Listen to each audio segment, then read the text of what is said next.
Welcome to the Deep Dive. Today, we're really cracking open a classic, aren't we? Edwin Lefebvre's Reminiscences of a Stock Operator. Absolutely. It's foundational stuff. And, surprisingly relevant beyond just Wall Street. It really gets into the psychology of high-stakes decisions. That's the plan. We want to pull out, say, 5 core ideas from Jesse Livermore's whole journey. Principles that honestly still hold up today, whether you're in the markets or, well, anywhere that needs discipline. And it paints such a vivid picture of that time, early 20th century Wall Street, just incredibly volatile, fortunes made and lost, sometimes in a day. Yeah. And Livermore, he had this knack, this ability to read the market, almost like a chess grandmaster reads the board. It wasn't just numbers. No, definitely not. It was psychology, timing, and just iron discipline, or at least striving for it. Okay, so let's jump into the first big one. The principle he really learned the hard way, it seems.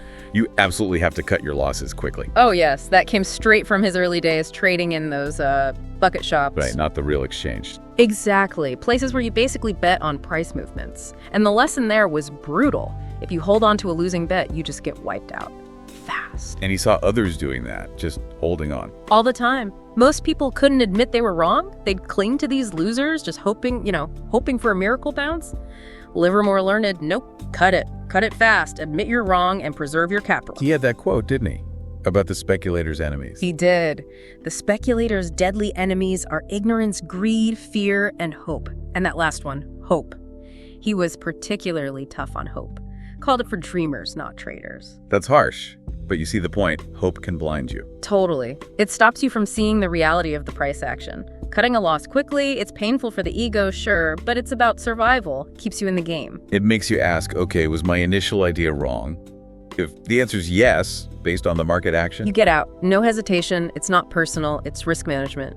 It really makes you think, doesn't it? Yeah. How often do we hold on to things, projects, ideas, maybe even relationships, just out of hope or ego, when really we should cut and move on? It's a universal lesson, I think. Brutal, but necessary sometimes. Okay, so that's lesson 1, damage control, cut what's not working.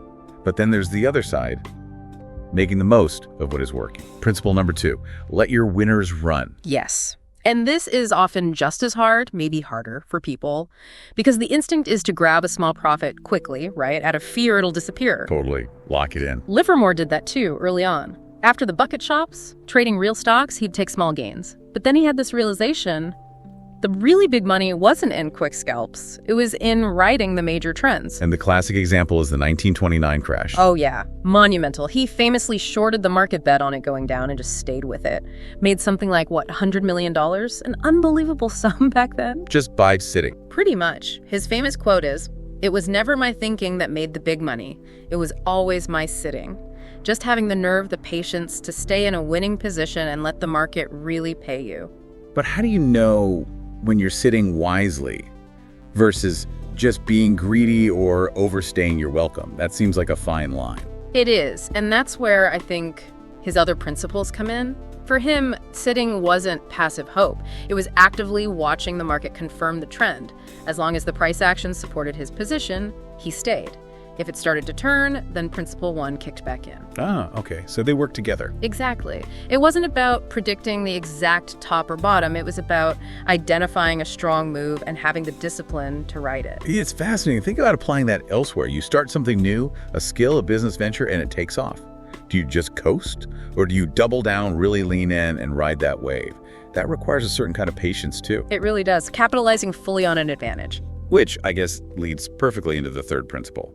This idea of trusting what the market is doing over your own predictions. The market is never wrong, your opinion is. Price is truth. That was his mantra. Don't argue with the tape. He learned that the hard way too, right? Being too early on trades.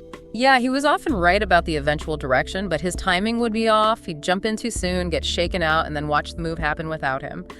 That taught him humility, I think. And led to that other quote, a stock is never too high to buy or too low to sell. Right. Which sounds crazy at first, but it means don't let your preconceived notions of too expensive or too cheap override what the market action is actually telling you. If a stock is rocketing up on huge volume, maybe it's not too high yet. Maybe the trend is just starting. So he became a master tape reader, watching price and volume. Exactly. That was his edge. Not news, not tips from insiders, not even fancy analysis necessarily.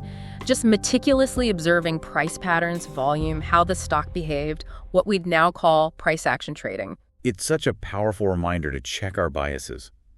Your gut feeling doesn't move prices. Your favorite technical indicator doesn't dictate reality. The market does what it does. Yeah. And you have to listen to it, not just your own internal narrative. It makes you wonder, outside of trading, how often do we filter reality through what we want to see, rather than just observing what is? All the time, probably. We see signals in work and relationships, whatever, but if they don't fit our preferred story... Ignore them or explain them away. Yeah. Okay, that leads logically to number 4. If you're listening to the market, you can't force things. You have to wait.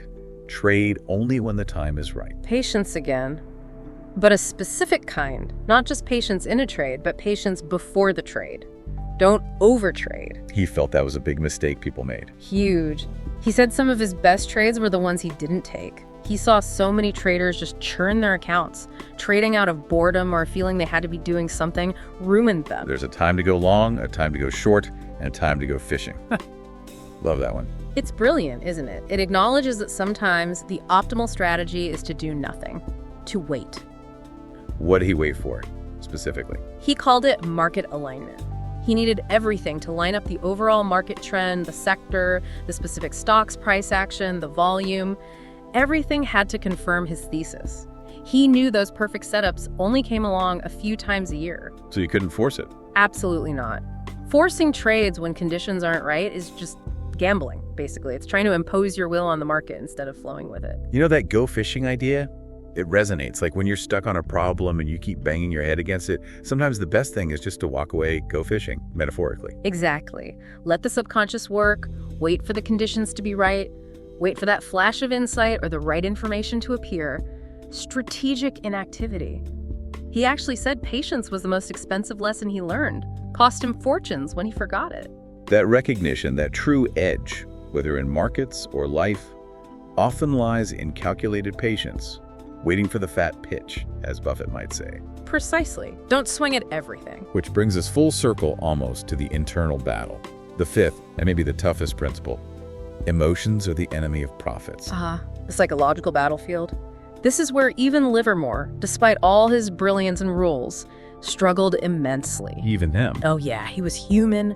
He talks about getting wildly overconfident after huge wins, feeling invincible, taking stupid risks, and then after losses, getting desperate, angry, trying to win it back, quickly revenge trading. Which usually leads to more losses, deeper holes. It was a cycle that plagued him and ultimately contributed to his later misfortunes. So his insight was, the human side of every person is the greatest enemy of the average investor or speculator.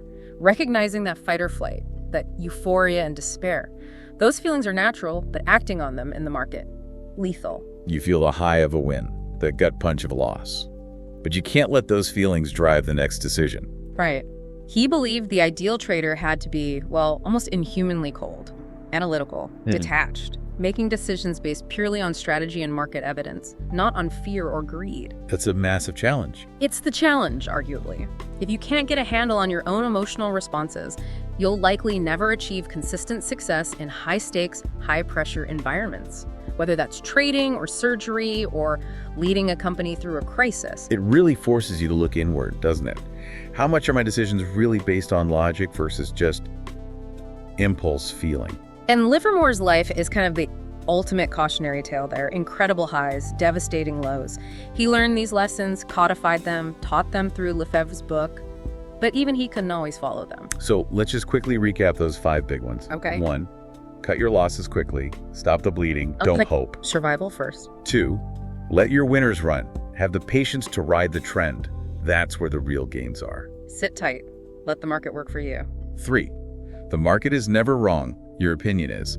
Listen to the price action, not your ego or bias. Price is truth. Adapt to it. 4, trade only when the time is right. Wait for that perfect alignment. Don't force it. Go fishing. Patience and discipline before the trade. And 5, control your emotions. Recognize they're the enemy of rational decisions in high-stakes games. Your mindset is your ultimate edge. or your biggest liability. It's an incredible legacy of wisdom, really, even with the tragic end. He paid an immense price for these insights. Millions of dollars, and ultimately, yeah, his life. The hope is that we can learn from his pain, from his journey recorded in Reminiscences. Let it become our wisdom without paying quite so high a price. That's well put. It leaves you with a sobering thought. The market, the opportunities, the challenges, they'll always be there.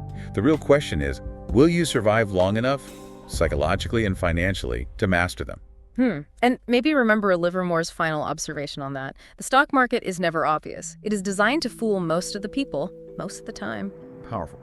So as you listen, maybe take a moment. Think about these 5 principles. How might they apply not just to investing, but to your career, your projects, your big decisions? What really stands out to you is something that could shape your approach going forward. Hey listeners, if you enjoyed this podcast, don't forget to like and subscribe to our channel for more amazing content. And if you found value in this episode, share it with your friends. You never know who might need it today. Also, let us know in the comments if there's any of your favorite books you'd like us to review next. We'd love to hear from you.